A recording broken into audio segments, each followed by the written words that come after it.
BLUF Gaming here, being told by the level 6 horse that it's time to review all of the artillery in Atlas. Let's start with the two land-based weapons, starting first with the Puckle.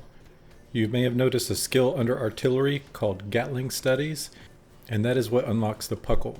While you may be expecting a rapid-fire weapon, what you get is slightly different than what most people expect. The Puckle fires one type of ammunition called the Puckle Bullet, and both the Puckle and the Puckle Bullet are constructed in the smithy.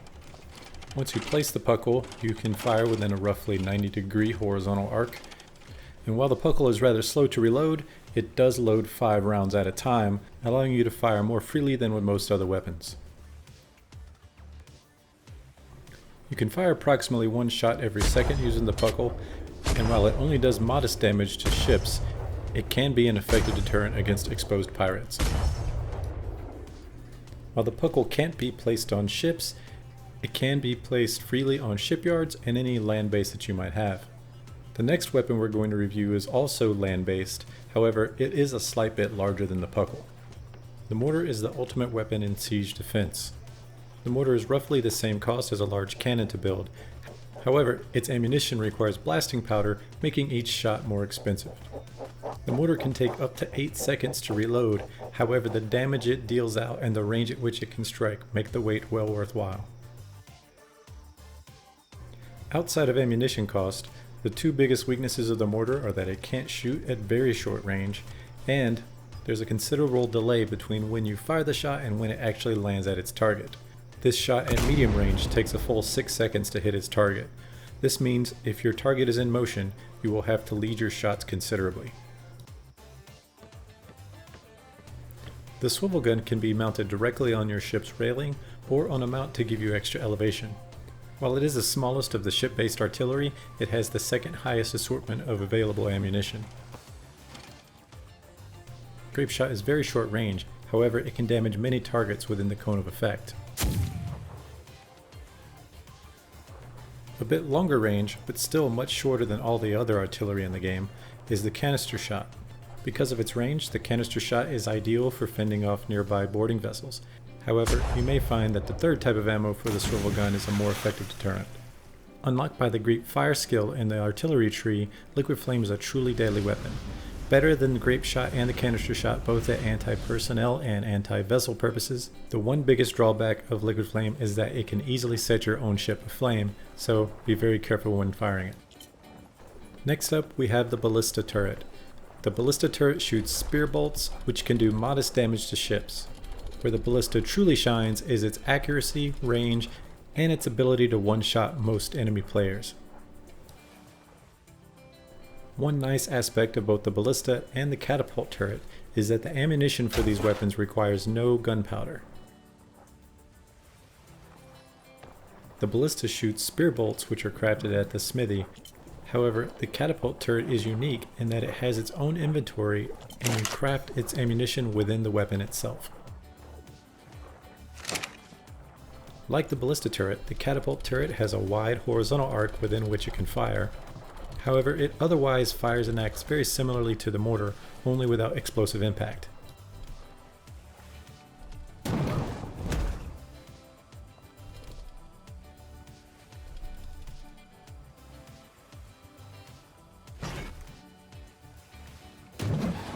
This particular shot took 7 seconds from release to land, so again you'll need to lead your shots accordingly.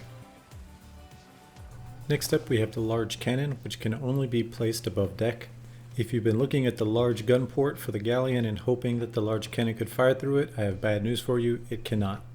The large cannon has a 0-degree horizontal arc, meaning you have to fire it the direction that it is placed, and if you need to aim further left or right, you have to turn the entire ship. The large cannon only shoots large cannonballs, however it can shoot them at great distance, and if you're lucky enough to get a direct hit, it does incredible damage to other ships, able to destroy a small plank in one shot. One important note is that if you place your large cannon directly on the deck, you may find that at low angles it is actually firing into your own ship. You may need to place it on a raised platform if you intend to shoot at closer targets.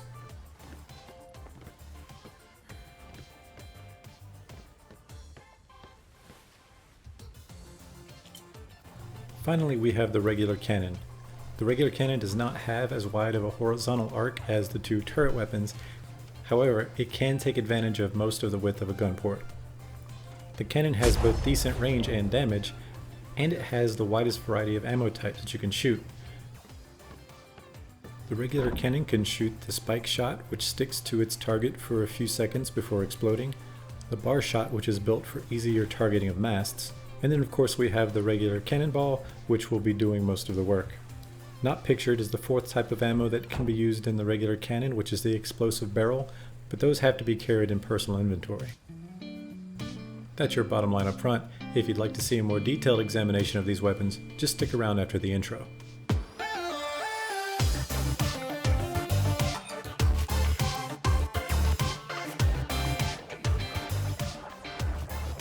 Thanks for sticking around. Let's go through all these weapons again, this time in a bit more detail, and also let's see just how much damage they're able to dish out. As you can see, you aren't allowed to place the Puckle anywhere on a ship. This includes below decks and on the crow's nest. And just in case you're wondering, you also can't place a swivel gun in the crow's nest either. I've already tried.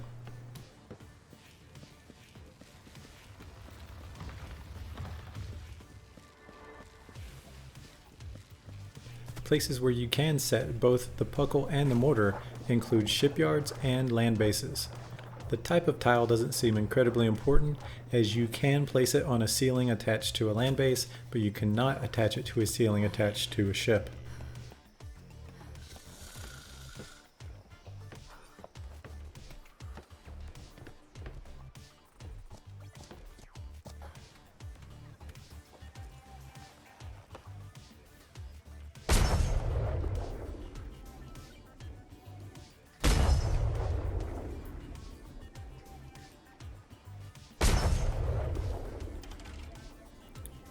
When firing the Puckle, you aren't provided with any kind of arc or indication of where you're firing except for the crosshairs, so it can be difficult to tell if your shots are actually having an effect.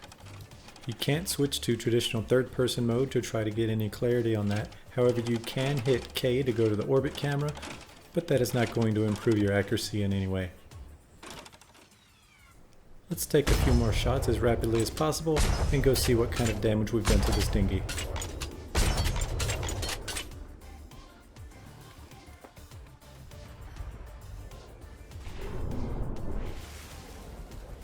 As you can see, the dinghy is still in very good shape, and you'd have a lot more success shooting at invaders as opposed to the vessels they invade on.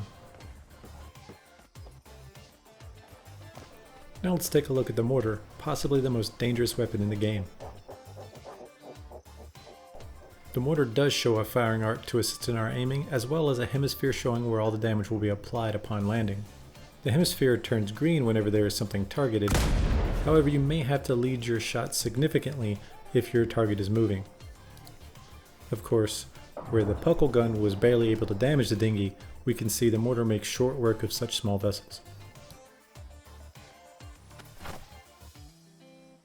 Now let's take a look at the cost of these. As I said earlier, the Mortar cost almost exactly the same as a large cannon, costing 52 alloy, 16 fiber, 22 hide, and 48 wood. When you build the Mortar shot, it will cost you 8 blasting powder, 18 gunpowder, and 32 metal. Both of these are made at the smithy, however the blasting powder and gunpowder will need to be made at a mortar and pestle.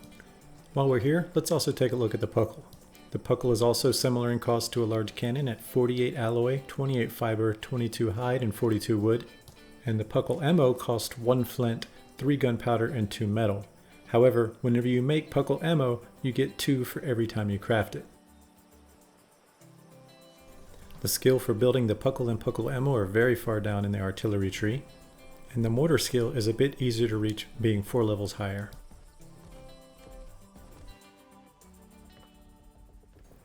Here we are back on the ship. Let's take a look at what kind of damage we can expect from these weapons.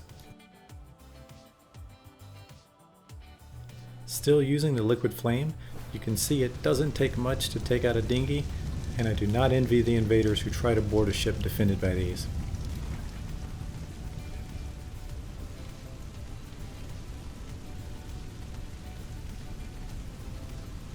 It doesn't appear as if grape shot will damage friendly NPCs on board your own vessel, which is bad for this demonstration, but could be great if your ship has been boarded.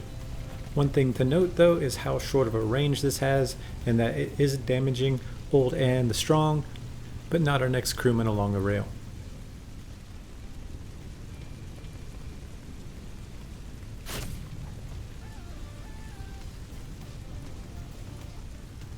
Moving on to the Ballista, let's see what kind of damage it can do. If you look closely, you can see a crew member standing on the sloop on our port side. I'm attempting to shoot that person directly, and while the Ballista is very accurate, it's difficult to see where you're aiming that far away. If you're lucky enough to get a direct hit against a crew member, however, which took me 2 tries against a stationary vessel, you're almost guaranteed a kill. Of course, the Ballista also does damage to the vessel itself, so let's take a shot at the hull and go look at just how much damage was done. Not too bad, our Ballista did about 300 damage to this small ship plank. Unfortunately for one-legged Alex Sr., he didn't quite have 300 hit points. At least he died knowing he was wearing some nice shoes. One nice feature of the Ballista is that it has incredible range. If you notice that it had 2 rafts beyond the sloop, we can see that when our firing arc turns green, we're able to reach both the first and second raft beyond the sloop. Everything we've looked at so far is crafted at the smithy. The Ballista fires spear bolts, which cost 16 fiber, 16 metal, and 32 wood each. The Ballista itself is one of the most expensive weapons in the game at 98 alloy, 200 fiber, 180 stone, 140 thatch, and 420 wood. Before the Ballista, we were looking at the Swivel Gun, which is rather affordable at 12 alloy, 120 fiber, 20 hide, 100 stone, and 18 wood. And it has rather affordable ammunition, with the grape shot costing 5 gunpowder and 6 metal, and each time you craft it you get 5 of them. Liquid Flame, which you get 2 during each crafting, only cost 1 flint, 12 gunpowder, and 10 metal. And finally, the Canister Shot, which you also get 2 of per crafting, costing 6 gunpowder and 7 metal. Next up, we'll look at the Catapult Turret, which in terms of alloy is the most expensive weapon in the game, costing 140 alloy, 70 hide, 340 stone, 90 thatch, and 400 wood. As I said earlier, the catapult shoots boulders, which is the only thing in this tutorial which isn't made at the smithy. 1 boulder costs 6 metal and 22 stone. Now let's take a closer look at the catapult. We can see that the catapult can easily reach this first sloop, and it does a moderate amount of damage compared to the other siege weapons. Its projectile's flight time is significant, so you will have to aim ahead for any moving targets. Interestingly, its reload speed is one of the fastest of all siege weapons. The catapult leaves a lot to be desired in terms of range, as everyone knows it cannot launch a 90 kilogram projectile quite 300 yards. As demonstrated here, it can reach the first raft but not the second, so it has a shorter range than the Ballista.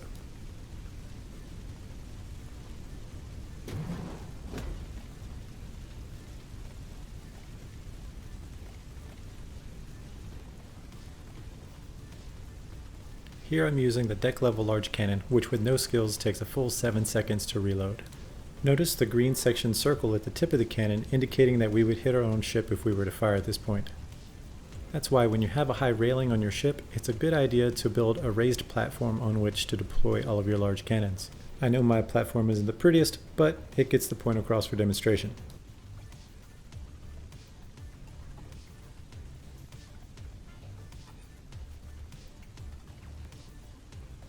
Here we can see you have to aim considerably lower before you get that green circle, and it's likely just Crazy John Silver being an idiot. They don't call him crazy for nothing.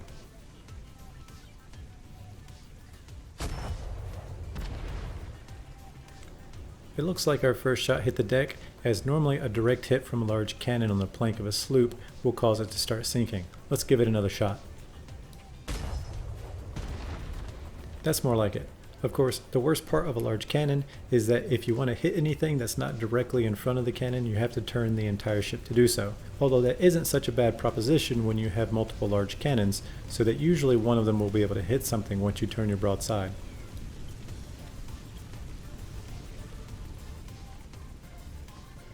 Let's get Pretty Mary to wander over here so we can go use that cannon. I want to get a few shots in with a regular cannon using different ammo before we lose that sloop as a target. First, I'm going to hit left shift to enable us to choose a different ammunition, and then hit R to load the one we've chosen. I'm going to use the bar shot so we can see if we can get a shot or two on the mast before it's too late. As you can see, we have to aim a bit higher than normal because of the short range of bar shot. However, once it's in the air, it's easy to see why it's easier to shoot masts with this type of ammunition. Next, let's try Spike Shot. Spike Shot is one of my favorite because of the delayed explosion that comes after.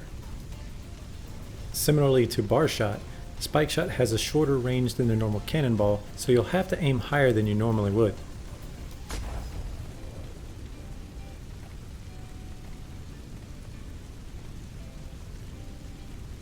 If you watch closely, right before a second shot lands, you'll see that the first one explodes. We'll wait around for the second one to explode as well.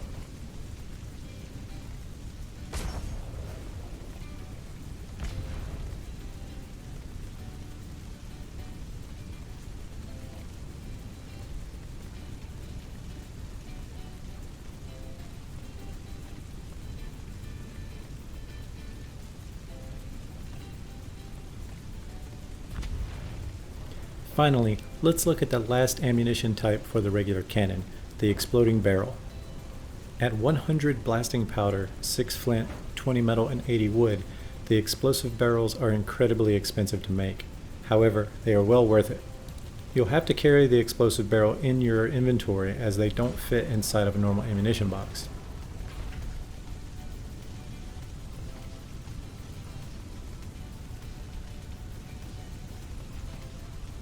As you can see, the range for shooting an explosive barrel is very short. Once it's been shot though, you'll hear a ticking sound begin, which is a countdown until it explodes, dealing a lot of damage to anything in the area.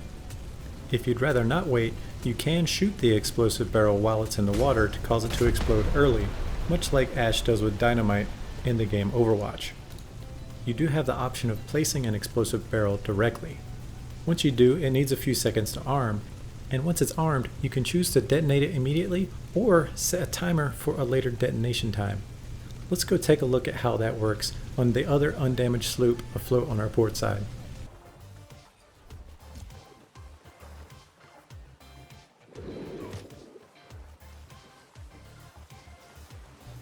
Once it's in place and armed, we can see that we can choose anywhere between 5 seconds and 4 minutes until it detonates. Let's set it to 40 seconds to give us time to swim back to the brigantine and then watch the results.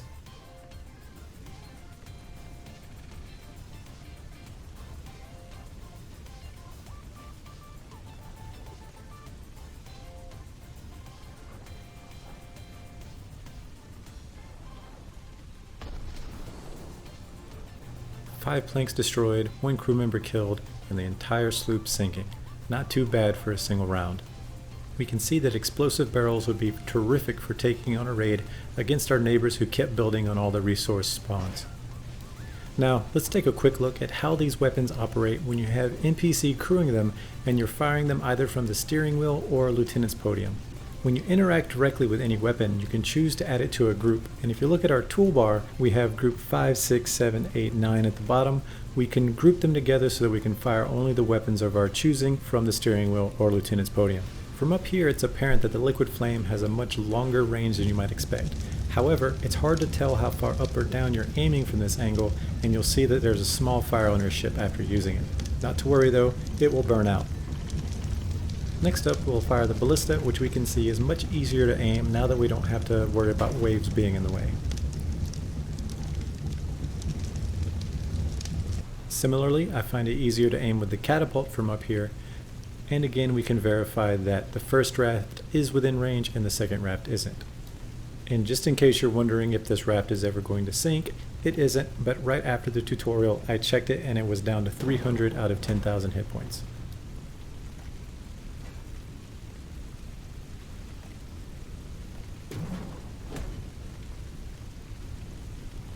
Next, we look at the large cannon, which when fired alone is more difficult from this position as you don't always have your mouse in the right spot to get a targeting reticule, which is just one of the side effects of it not being able to turn left or right.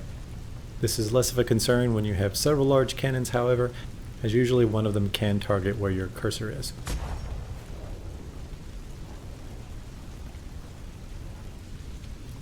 Of course, as you've probably seen or done many times on your own, you can fire many weapons together, and here I'm aiming 4 regular cannons altogether.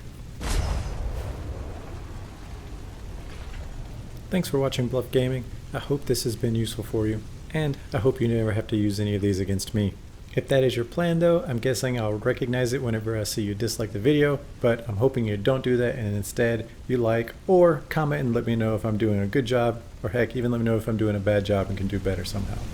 If you want to see my future videos as they come out, just subscribe. I really appreciate it.